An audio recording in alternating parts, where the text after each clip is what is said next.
தனக்கு விவாகரத்து கிடைக்கும் வரை நடிக்கப் போவதில்லை என நடிகர் ரவி மோகன் தெரிவித்துள்ளார். சென்னையில் செய்தியாளர்களிடம் பேசிய அவர், தனது குழந்தைகளை பார்க்க விடாமல் செய்தார்கள் எனவும் வேதனையுடன் கூறினார். முதல்ல நான் சொல்ல வேண்டியது என்னன்னா, என் படம் இனிமேல் ஸ்க்ரீனில் ரிலீஸ் ஆகாது. என் டைவர்ஸ் கிடைக்கிற வரைக்கும் நான் நடிக்க போகிறது கிடையாது.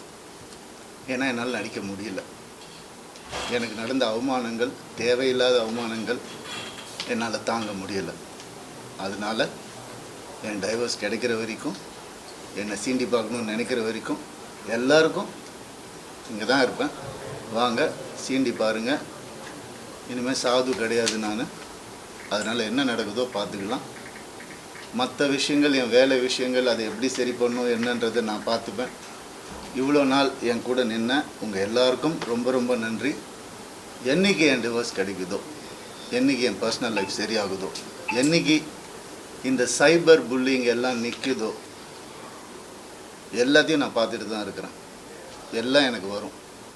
என்னோட லைஃப்ஸ் ஹாப்பியஸ்ட் டேன்னு நான் ட்வீட் பண்ண, அவனும் நானும் சேர்ந்து டிக் டிக் டிக் படம் நடிக்கும் போது, ஏன் பிள்ளைங்க நான் எப்படிங்க விடுவேன்? கேட்டுதான் இருப்பீங்களா? இப்படிதான் 50 லட்சம் ரூபா தெரியுமா? 2 பேர் ஸ்கூல் ஃபீஸ். எத்தனை வருஷம் நான் அதை கட்டி பார்த்துட்டு இருக்கேன். அவங்களுக்கு நல்ல லைஃப் கிடைக்கணும்னு. குழந்தைங்க, என் பாசத்தை பற்றி பேசாதீங்க. உங்க யாருக்கும் எதுவுமே தெரியாது. டெய்லி நைட்டு உட்காந்து அவன் செஸ் கற்றுக்கிறான். என் சின்ன பையன் டெய்லி உட்காந்து விளையாடுவான். நான் அவங்ககிட்ட தோற்று போவேன். நான் என்ன சொல்கிறீங்களா? குழந்தைங்க மேலே அன்பு இல்லைன்னு பார்க்க விட மாட்டாங்க. ஃபோன் கான்ஃபிஸ்கேட் பண்ணி வச்சுருக்காங்க. ஸ்கூலுக்கு பாடி கார்டு அனுப்புகிறாங்க.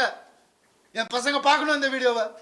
தெரிச்சு தானே ஓடி வந்தேன் நான். அந்த லைஃப் பிடிக்கலன்னு இத்தனை நாள் இருந்தால அப்பெல்லாம் தெரியலையா? நான் அப்பெல்லாம் பார்த்துக்கல. எவ்வளோ கோடியில் வீடு என்ன கேளுங்க போய் வெளியில். ஈஸியாரே சொல்லும்.